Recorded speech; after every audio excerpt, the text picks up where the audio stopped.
जय हिंद ऑफिसर्स, क्या हाल चाल है आपके। तो आज अपनी सीरीज में भाई एनडीए 1 2026 के मैथ्स पेपर सोल्यूशन में हम कर रहे हैं अपना दूसरा chapter, that is matrices and determinant. इसका मैं आपको बता देता हूं भाई, टोटल 10 क्वेश्चन हमें देखने को मिले हैं इस बारी। 4 हमें मैट्रिसेस से आए थे, 6 हमें डिटरमिनेंट से क्वेश्चन देखने को मिले थे। हर बार ये 8 से 12 के बीच में ही रहते हैं, तो उतने क्वेश्चन देखने को मिले। हैरानी की बात यह है कि भाई 7 क्वेश्चन सीधे डिटो हमारे स्टडी मटेरियल से आगे हैं। तो मैं ये वाला भाई, आप चैप्टर अगर देख रहे हो तो आपको भी यूपीएससी के आंसर की आएगी। तो अगर आपको किसी को रिप्रेजेंटेशन डालना है तो यहाँ से सोल्यूशन देख के आपका किसी गलत कर रखा है तो आप डाल सकते हो, ठीक है। और बाकी के ऑब्वियस सी बात है, कुछ 26-27 चैप्टर सारे मैं यूट्यूब पे नहीं डाल सकता, तो कुछ मैंने ना जी टैब पे डाल दिए हैं सारे के सारे, लेकिन लाइन में वहां पे लगा रखे हैं। वहीं पे जाना है, एनडीए फ्री बैच में जाना है। जब भी आपको पढ़ना पड़े, आज पढ़ रहे हो आज पढ़ो, या तो पेपर के टाइम पे जब आपको रिवाइज करना पड़े अपने चैप्टर वाइज, तब भी आप इस प्लेलिस्ट से कर सकते हो। ना तो कुछ चैप्टर्स आपको यहीं पे लगे हुए मिल जाएंगे, क्योंकि सारे वीडियो एकदम से यूट्यूब पे डालना थोड़ा दिक्कत वाली बात होती है यूट्यूब पे भी, ठीक है। तो इसका लिंक तुम्हें नीचे मिल जाएगा। देखो, आगे बढ़ने से पहले तुम्हें दिखाता हूँ, ये देख रहे हो मैंने तुम्हें दिखाई दी इसकी वीडियो भी मैंने डाल रखी है। 7 क्वेश्चन डिट्टो डिट्टो आपको देखो, डेरिवेटिव हो गए सिंपल, आपको property based as it is देखने को मिले थे पेपर के अंदर। देखो ये क्वेश्चन, देखो ये तो सीधा ही का सीधा ही उठकर आ गया था एज इट इज, ठीक है। तो अगर आपकी तैयारी सही से नहीं हो रही है, पेपर नहीं निकल रहा है किसी कारण से, तो हो सकता है कि आप स्टडी मटेरियल सही से ना फॉलो कर रहे हो, मेहनत आप कर रहे हो। तो भाई आप चाहो तो ये सारा स्टडी मटेरियल, सिर्फ स्टडी मटेरियल ही नहीं, इसके साथ साथ आपको उसका चैप्टर टेस्ट जितने भी हमारे ऑफलाइन में होते हैं, और साथ में उसके मॉक टेस्ट, यूनिट टेस्ट, सब आपको घर पर डिलीवर हो जाएगा। उसके लिए बस आपको ये जो आप नंबर देख रहे हो, इस नंबर पे व्हाट्सएप करना है, तब आपसे सारी डिटेल वगैरह, कोरियर वोरियर कहां पे करना है, वो सारी डिटेल के साथ आपको सेंड कर दिया जाएगा। पढ़े नहीं हो कहीं से, तो भाई साहब इंडिया का एक कोनिक बैच है, शूरवीर बैच, एनडीए कैटेगरी के अंदर सबसे बेस्ट बैच है, तो यहां से आप पढ़ सकते हो। नहीं तो आपको भाई साहब अगर अफोर्ड कर सकते हो तो ऑफलाइन एट होम लेके आप सारा कुछ, ये भी आपको मिल जाएगा, ये भी आपको मिल जाएगा, इसके साथ साथ ये सारा कुछ भी आपको मिल जाएगा एक्सट्रीम प्राइम के अंदर, ठीक है। चलो अब, लेकिन तैयारी मैं कह रहा हूं, तैयारी तो आप कर रहे हो, लेकिन ढंग से तैयारी करना, थोड़ा सा फोकस होकर तैयारी करना, देखो फिर रिजल्ट जरूर आएगा। चलो जल्दी से अपना शुरू करते हैं। अपने पहले आते हैं अपने मैट्रिसेस के क्वेश्चनों पे। मैट्रिसेस में देखो तुम्हारे को यहाँ पे क्वेश्चन में क्या आया कि बोला गया था कि ना सिमेट्रिक मैट्रिक्स है, क्या उसका इन्वर्स भी सिमेट्रिक होगा? यस। अगर कोई ए इज सिमेट्रिक है तो इसकी मैंने पूरी की पूरी प्रॉपर्टीज आपको करा रखी है। ए अगर सिमेट्रिक है तो उसका इन्वर्स इज ऑल्सो सिमेट्रिक, वो भी हमारा सिमेट्रिक होता है हर हालत के अंदर। तो पहली स्टेटमेंट ठीक है। एनक्रोसेक मैट्रिक्स है, वो कह रहा है सिंगुलर है, मतलब उसका डिटरमिनेंट कितना है? 0 आ रहा है। डिटरमिनेंट सिंगुलर का मतलब क्या होता है? उसका डिटरमिनेंट को 0 आना। कह रहा है उसका एडजॉइंट भी सिंगुलर होगा क्या? हाँ बिल्कुल होगा, क्योंकि आपको पता है एडजॉइंट अगर आप लेते हो, उसका अगर डिटरमिनेंट लेते हो, तो एडजॉइंट का फॉर्मूला याद है ना, mode of A n minus one. तो ये 0 होगा, तो फिर ये भी तो 0 होगा ना, तो इसका मतलब वो भी आपका सिंगुलर होगा ही होगा। तो both 1 and 2 is right answer. चलिए जल्दी से बढ़ते हैं अपने अगले क्वेश्चन की तरफ। ये हमें यहाँ से क्वेश्चन देखने को मिला। क्वेश्चन में देखो तुम्हें क्या कह रहा है, यहाँ पे क्वेश्चन में बोल रहा है M T is a transpose of matrix M है, उसका ट्रांसपोज बोल रखा है, और ये बताओ कौन सी बात ठीक होगी। देखिए आपको पता है, अगर एम टी उसके एम के बराबर हो जाएगा, अगर वो सिमेट्रिक है, तो पहले वाले पार्ट में देखो वो सिमेट्रिक बोल रहे, तो एम टी एम के बराबर हो जाएगा। तो मेरी स्टेटमेंट जो बनेगी, एम प्लस में एम बन जाएगी, विच इज इक्वल टू 2m हो जाएगी। और ये 2 जो है, अब आपको पता है कॉन्स्टेंट है तो बाहर आ जाता है, वो जितनी जो ऑर्डर होता है, ऑर्डर कितना है 2 का स्क्वायर, तो ये मोड m आ जाएगा, यानी कि 4m के बराबर आएगा, 4m के बराबर आएगा। तो वो कह रहा है क्या ये अलग अलग होगा क्या? नहीं। अलग अलग मतलब क्या वो कह रहा है ये होगा क्या? mt का ट्रांसपोज आपको पता है ये m के ही बराबर आता है, क्योंकि इसका डिटरमिनेंट इज इसका डिटरमिनेंट, तो ये बन रहा है हमारा 2m, बट एक्चुअल में कितना आ रहा है 4m। तो पहली स्टेटमेंट गलत साबित हुई। दूसरी वाली में देखो आप अगर ध्यान से समझो, तो mt एंटी सिमेट्रिक मतलब स्क्यू सिमेट्रिक, तो आप सबको पता है mt आपका माइनस m होगा। तो आप जब सेकंड वाली स्टेटमेंट सोल्व करने जाओगे, m और इसकी जगह पे वैल्यू रख दो कितनी, माइनस m, कट कटा के कितना आ रहा है 0। यस, तो सेकंड वाली अपनी करेक्ट स्टेटमेंट होगी, ठीक है। बिल्कुल प्योर प्रॉपर्टी बेस, प्यारी प्यारी प्रॉपर्टी बेस आपको क्वेश्चन यहाँ पर दे रखे हैं। अगले क्वेश्चन पे चलते हैं।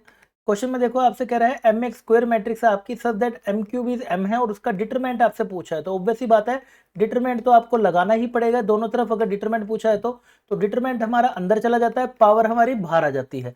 ये हमारा डिटरमिनेंट बन गया। अब मोड एम को ना आप टी पुट एक्स मान लीजिए, तो आप एक्स जैसे ही मानोगे, X cube is equal to X हो जाएगा। इधर लेकर आओगे तो X cube minus X equal to 0। यहाँ से बेटा लेकर आएगा तो X square minus 1 equal to 0। यहाँ से एक्स इज इक्वल टू 0 आ सकता है, और एक एक्स आपका प्लस माइनस 1 आ सकता है। दोनों पॉसिबिलिटी है? हाँ सर बिल्कुल पॉसिबिलिटी है।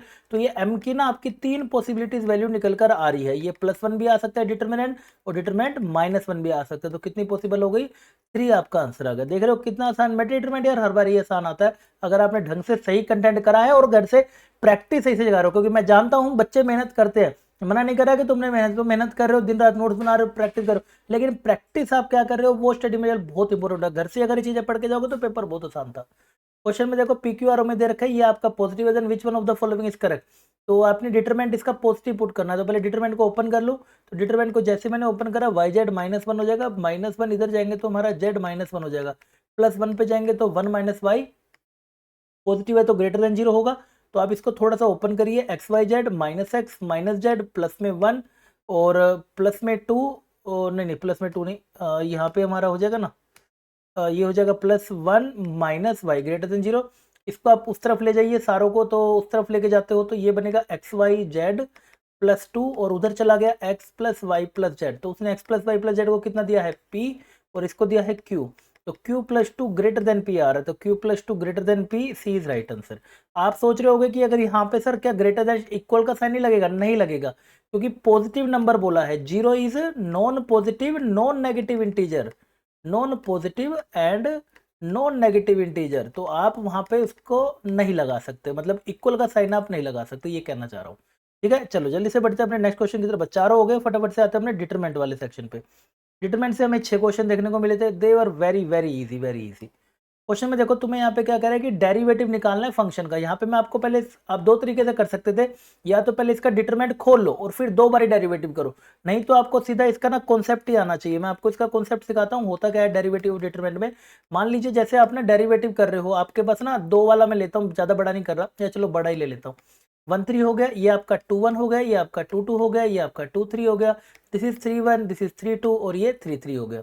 डन। अब जैसे आप इसका डेरिवेटिव करने आगे लगोगे, तो पहली बारी डेरिवेटिव करा तो होगा क्या, सिर्फ ऊपर वाले का होगा, पहले होगा सिर्फ ऊपर वाले का डेरिवेटिव, यानी कि डेरिवेटिव a1/dx, डेरिवेटिव a2/dx और डेरिवेटिव a13/dx हो जाएगा।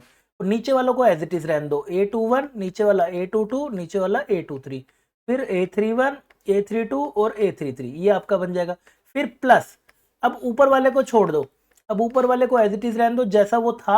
अब बीच वाले का डेरिवेटिव a21 a22 का डेरिवेटिव, डेरिवेटिव ऑफ दिस, अब बीच वाले का। समझ गए होगे ना क्या क्या कॉन्सेप्ट है, मतलब ये वाला है ना dx, और ये बन गया आपका एज इट इज, नीचे वाले पे कोई छेड़छाड़ नहीं, 32 और ये 32 के बाद आएगा जी a33, बस लास्ट बच गया वो मैं यहाँ लिख देता हूँ प्लस। अब सबको पता है किसकी बारी आने वाली है, नीचे वाले की बारी आने वाली है। तो a21 a22 a23 और नीचे वाले को डेरिवेटिव करेंगे तो a31dx, नीचे वाला डेरिवेटिव a32/dx, डेरिवेटिव a33/dx। ये आपने डेरिवेटिव सारे के सारे कर दिए, हाँ सर कर दिए। अब आप इनको अलग अलग से सोल्व करोगे, ठीक है। अब डबल डेरिवेटिव करोगे तो फिर एक बारी और हो जाएगा। ऐसे आपको ये वाला क्वेश्चन सोल्व करना होता है। अब आप सोच रहे होगे सर लंबा पड़ेगा ये, तो नहीं बेटा, यहाँ पर देख बेनिफिट क्या है, अगले वाली रो पूरी की पूरी कांस्टेंट है, पूरी की पूरी बेटा क्या है, कांस्टेंट है। उससे अगली वाली भी क्या है, पूरी की पूरी कांस्टेंट है। तो यानी कि यहाँ पर जब तू ये वाले डेरिवेटिव पर आएगा तो पूरी की पूरी रो ये क्या बन जाएगी, 0 0 0, तो इसका डिटरमिनेंट खुल के 0। ऐसे जब यहाँ आएगा 0 0 0 और फिर से इसका डिटरमिनेंट भी 0 ही आना है। डन। तो ये बेनिफिट था। तो बस अब आपको ऊपर ऊपर वाला ही डेरिवेटिव करना है 2 बारी, बस 2 बारी, यही तो कह रहा हूँ, सही से घर से करके जाओ ना प्रैक्टिस। ये हमारा सीधा स्टडी मटेरियल का क्वेश्चन है, ठीक है। तो आपने इसको पहली बारी आप डेरिवेटिव करिए, पहली बारी करेंगे तो 3 2 जा 6x हो जाएगा, कोस का आपने करा तो माइनस साइन एक्स, साइन का आपने करा तो कोस एक्स। ये आपका फर्स्ट पे ये एज इट इज रहने दो, 6 -1 और ये 0 हो गया, दिस इज क्यू का स्क्वायर और ये क्यू क्यूब हो गया, ठीक है। अब डबल डेरिवेटिव करोगे, आगे के करने की जरूरत नहीं है, क्योंकि वो अभी तो बताया मैंने, ये 0 0 आ जाएगा ना बीच वाला, तो 0 हो जाएगा। फिर अगली बारी ये 0 आ जाएगा तो ये 0 हो जाएगा, है ना, आ रही है ना बात समझ, शाबाश। तो अब आगे आते हैं बेटा इस पे, फिर डबल डेरिवेटिव करना, फिर से इसका कर दो, साइन का कितना होता है कोस एक्स, और कोस का minus sine x, minus minus plus हो जाएगा, प्लस प्लस प्लस 6 -1 0 और क्यू स्क्वायर और Q square Q cube cube, this is Q, ठीक है, दिस इज क्यू। अब आपसे फंक्शन में क्या वैल्यू रखने को कह रहा है, 0 पे, तो आप x की वैल्यू को क्या पुट कर दीजिए, 0। तो मैं यहीं पे ही सोल्व कर रहा हूं, तो मेरा आंसर आ रहा है 6 cos 0 कितना होता है 1, दैट इज -1 sin 0 0, नीचे क्या बच गया 6 -1 0 क्यू स्क्वायर क्यू क्यूब। बस अब ओपन अप तो कर लोगे, कोई बड़ी बात नहीं है। तो 6 ये मेरा बचेगा बेटा माइनस का क्यूब, है ना, और माइनस का 0 और ये माइनस माइनस प्लस हो जाएगा, और ये बचेगा 6 की क्यूब माइनस का 0 और लास्ट वाला तो वैसे ही 0 है। तो ये कितना आ जाएगा -6 की क्यूब प्लस में 6 की क्यूब, कट कटा के बेटे कितना आंसर आ रहा है 0। तो B is your right answer. इसका आंसर हमारा क्या बनेगा, बी इज राइट आंसर। ठीक है, चलो आगे बढ़ते हैं भाई। जिसको कोई डाउट ना नीचे कमेंट सेक्शन में बता देना, मैं बता दूंगा आपको। ठीक है ना, कोई दिक्कत नहीं आनी चाहिए। अगला सेम बेटा प्रॉपर्टी वाला है, तो सवेरे वाली क्लास में भी कराया था आपको। पहले ये प्रॉपर्टीज को बांट लेना है। तो आप यहाँ पे देखेंगे तो मैं देखो किसी के दिमाग में आ रहा है एबीसी को 1 2 3 पुट कर दो, पीक्यूआर को 1 2 3, ये बेटा होते हैं तुक्केबाजी। ठीक है, आएगा कि नहीं आएगा यूपीएससी को नहीं पता क्या ये बात है। तो थोड़ा सा घर से मैथ सीख के जाओ, नहीं तो पेपर हमेशा मुश्किल लगेगा, हमेशा मुश्किल लगेगा बेटा। अगर पहली बार दिमाग में तुक्का मारना आ रहा है तो, कि तुक्का मारना है मेरे को, डन, तो सीख के जाओ। सिंपल सी प्रॉपर्टी, एक लाइन में तो वैसे भी हो जा रहे हैं क्वेश्चन, तो इसमें हमें बड़ा कुछ करना है क्या। P Q R X Y Z, ऐसा होना कि ओ भाई बहुत बड़ा क्वेश्चन निकल कर आ रहा है, तब तो बात भी माने। बीच में माइनस आएगा बेटा, बीच में माइनस क्या क्या हो गया, बी सी ए, कुछ होना बड़ा, तब तो देखें भी। अरे वैसे ही एक लाइन का ये Y Z X is equal to K times of A B C P Q R X Y Z, done. आपको अगर याद हो प्रॉपर्टी मैंने एक कराई थी आपको उसके अंदर, कि अगर आप दो रो को आपस में बदलो या दो कॉलम को आपस में बदलो तो डिटरमिनेंट का साइन चेंज हो जाता है। तो आप अगर यहाँ पे नोटिस करेंगे, देखो बी क्यू वाई ऊपर बैठे हैं, मैं क्या करूंगा एक बार ऑपरेशन लगाऊंगा, बी क्यू आई को ना कहाँ पे पहुंचा दूं, नीचे, है ना, हाँ इनकी जगह पे रिप्लेस कर देता हूं। तो पहला ऑपरेशन में एक बार ये ऑपरेशन लगाऊंगा, ध्यान से समझना, मैं लगाऊंगा नहीं सीधा आंसर ही बताऊंगा। ठीक है, एक बार मैं ये वाला ऑपरेशन लगाऊंगा, R1 चेंजिंग विद R2, तो सी आर जेड ऊपर चला जाएगा और बी क्यू वाई बीच में आ जाएगा, है ना, समझ रहे हो। हाँ, लेकिन सर सी आर जेड तो नीचे है। अब फिर अगले वाले ऑपरेशन में मैं क्या करूंगा ना, जब ये ऊपर चला जाएगा, जब ये अभी ये यहाँ पे बैठा है, यहाँ बैठा, फिर अगले ऑपरेशन में क्या करूंगा, अगले ऑपरेशन में मैं इसको और इसको इंटरचेंज कर दूंगा, इस वाले को और इसको इंटरचेंज कर दूंगा। तो फिर अगले वाले ऑपरेशन क्या बनेगा मेरा, R1 को इंटरचेंज करूंगा। थोड़ा सा देखो बार बार ना लिखना पड़े, मैं आपको थोड़ा सा इमेजिन करो, पहले रो1 और रो2 को बदल दिया, रो2 ना जो है वो ऊपर चली गई है, अब इस ऊपर वाली को नीचे ले आता हूँ बस। तो एक और साइन चेंज, तो एक नेगेटिव इधर का आएगा, एक नेगेटिव इधर आएगा, ओवरऑल कट जाएंगे दोनों, तो आमने सामने दोनों सेम हो जाएंगे। तो आपकी ओवरऑल देखो क्या बन जाएगी, ये बन जाएगी APX, this is BQY, this is CRZ, और माइनस ही रहेगा क्योंकि नेगेटिव नेगेटिव तो गए, और ये भी आपका एज इट इज आ जाएगा APX, और ये BQY और ये CRZ is equal to K times of ABC PQR और XYZ। कट गए दोनों, कट कटा के बेटा K की वैल्यू कितनी आ गई है 0। वैसे ही एक लाइन का क्वेश्चन है, तुक्काबाजी करने की जरूरत ही नहीं है, ढंग से पढ़ के जाओ तो पेपर हमेशा आसान लगेगा। चलो अगला क्वेश्चन पे बढ़ते हुए, सेम बेटा ये भी स्टडी में से देखने को मिला था भाई, P Q R the cube root of unity. तो बेटा पी को 1 मान लेते हैं, क्यू को आप मानेंगे तो ओमेगा, आर को मान लेंगे आप ओमेगा का स्क्वायर मान लेंगे। तो आपने सब कुछ पहले पहले पुट कर दीजिए, यहाँ पे आपने पुट करा तो ये कितना हो जाएगा 1 प्लस ओमेगा का स्क्वायर। शायद आप पहचान लोगे इस क्वेश्चन को, ये 2025 में भी आया था, है ना। तो ओमेगा की पावर 4 और ये भी हमारा ओमेगा की पावर 4 पहले रखना होता है सारा कुछ 1, दिस विल बिकम ओमेगा का स्क्वायर प्लस में ओमेगा की पावर 4 और ये बन जाएगा 1, और लास्ट वाला ओमेगा का स्क्वायर, हाँ ठीक है ओमेगा का स्क्वायर हो गया ना, हाँ नहीं नहीं नहीं, नहीं कुछ गड़बड़ हुई है ना, हाँ नहीं ठीक है ओमेगा का स्क्वायर, दिस इज ओमेगा का स्क्वायर, और आर हो जाएगा जी ओमेगा की पावर 4 प्लस में 1। ये आपको सोल्व करना है, तो बस अब अपना सोल्व करना शुरू करते हैं।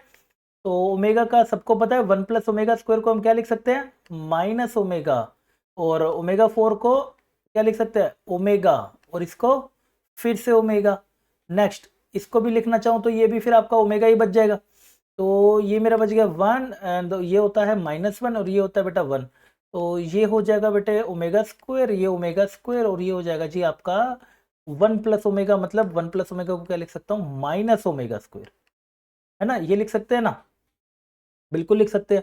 बस अब आप इसको या तो ओपन कर लो डायरेक्ट ही, है ना, या मैं चलो पहले और सोल्व आसान कर लेता हूँ, सीधा करूंगा तो फिर कैलकुलेशन बड़ी हो जाएगी। ऊपर वाले से ना ओमेगा कॉमन ले रहा हूँ, है ना, ऊपर वाले से बेटे मैं ना माइनस ओमेगा कॉमन ले रहा हूँ। ऊपर वाले से जैसे ही मैंने माइनस ओमेगा कॉमन लिया, छोटी करने के लिए कैलकुलेशन, माइनस ओमेगा कॉमन ले लेता हूँ, ठीक है माइनस ओमेगा, और नीचे से भी चलो ओमेगा स्क्वायर नीचे से भी ले लेता हूँ, नीचे से भी बेटे ऊपर से माइनस ओमेगा और नीचे से ओमेगा स्क्वायर कॉमन लिया, देखते ही ऊपर क्या हो जाएगा 1 -1 1 1 -1 1 1 1 1 1 -1, ये बन गया आपका, है ना। तो आपने पहचान लिया होगा चीजें, सर ये दोनों रो क्या आ गई हैं सेम, दोनों रो सेम होती है तो आंसर 0 आता है। ये 2025 में भी आया था बट उसका आंसर 0 नहीं था, ठीक है 0 आंसर नहीं था उसका, बस ऐसा टाइप का मैं बता रहा हूँ आया हुआ था। अगला क्वेश्चन है जी नेक्स्ट, नेक्स्ट आपको देखने को मिला क्वेश्चन में क्या कह रहा है, एक स्क्वायर मैट्रिक्स से डिटरमिनेंट ये है, तो इसका बताइए क्या होगा, ट्रांसपोज ये है। तो सबको पता है बेटा डिटरमिनेंट हमारा बढ़ जाता है प्रोडक्ट के अंदर, बेसिक प्रॉपर्टी है, ये सर बन जाएगा। और ट्रांसपोज का determinant is same as normal का डिटरमिनेंट, तो that will become mod of A का होल स्क्वायर। तो डिटरमिनेंट ऑफ ए अपना है -2 का स्क्वायर बेटा कितना हो गया 4, तो कौन सा आंसर मैच कर गया, B is your right answer. आ गया समझ।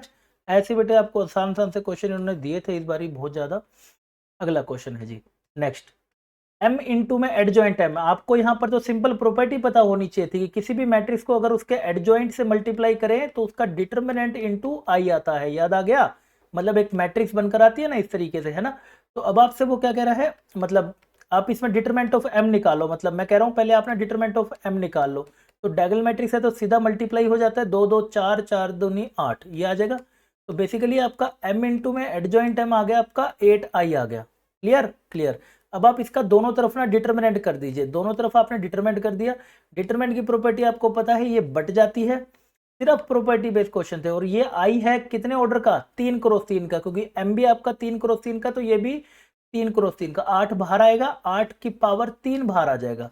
ये डिटरमिनेंट ऑफ आई कितना होता है 1, तो 8 8 64, 64 को और आप 8 से करोगे तो 8 4 32, है ना। 8 कितना हो जाएगा 48, और ये 5 1 12, कितना आंसर आ जाएगा 5 1 12, ये आपका बेटा आंसर निकल कर आ जाएगा। कौन सा आंसर मैच कर गया, ऐसे ना, तो ऐसे भी कर सकते हो, ये तो आपको पता ही है, ऊपर से आपने निकाल लिया। इसकी वैल्यू आपको पता ही है, मोड ऑफ m की पावर n-1 होती है, दैट इज 3 - 1। ऐसे भी कर सकते हो, तब भी आपका ना 8 इंटू में 8 का स्क्वायर 8 की cube which is equal to 512। ऐसे आसान से क्वेश्चन आपसे पूछा गया था। अगला क्वेश्चन, ये बहुत मतलब स्कोरिंग चैप्टर होते हैं मैट्रिक्स में ना, आराम से हर बारी प्रॉपर्टी से क्वेश्चन आ जाते हैं, हमारे से तो आ जाते हैं भाई हर बारी। एम के बेटा सेम रिपीटिंग क्वेश्चन था, और सेम डिट्टो क्वेश्चन बेटा स्टडी मटेरियल में भी है, आपने भी देखा होगा, पीछे नहीं देखा तो वीडियो आएगी आपको, अपने इस वीडियो से देख सकते हो सब कुछ, ठीक है। इसलिए मेरा मानना है भाई आप पढ़ो, मेहनत कर रहे हो, चीजें सीख गए हो, लेकिन प्रैक्टिस क्या करो वही मैटर करता है। प्रैक्टिस करोगे लुलु लुलु लुलु क्वेश्चन बेटा, तो उससे कैसे पेपर निकलेगा, मेहनत करते ही रह जाओगे, सफर में रह जाओगे हमेशा। तो अगर आप बेटा पहले एम के का इसका डिटरमिनेंट निकाल लीजिए, एम के निकालोगे तो एम का स्क्वायर दिस इज के -1 का स्क्वायर, जिसको ओपन करने पे के का स्क्वायर प्लस में 1 ओ, ये आएगा जी अपना प्लस में 1 माइनस में 2 के, ये आपका बनेगा। जिसको आप ओपन करेंगे तो के का स्क्वायर माइनस का के का स्क्वायर -1 प्लस का 2 के, ये इससे चला जाएगा, तो आपका कितना आ गया दैट इज 2 के -1। तो आपका क्या बन गया जी, एम के का डिटरमिनेंट इज इक्वल टू 2 के -1, 2k -1 बन गया, ठीक है। अब आप एक एक करके इसमें वैल्यू पुट करिए, तो जब आप 1 पुट करते हो तो 1 1 आ रहा है, जब 2 पुट करोगे 2 2 4 3 आ रहा है, 3 करोगे तो 5। बेसिकली ये क्या है, sum of odd numbers, sum of odd natural numbers. और जिसका फॉर्मूला अगर आपको याद नहीं तो मैं बता देता हूँ, विच इज n स्क्वायर होता है। तो कितने नंबर हैं 50, तो आंसर आ जाएगा 50 का स्क्वायर दैट इज 2500। कौन सा आ गया, सी इज राइट आंसर।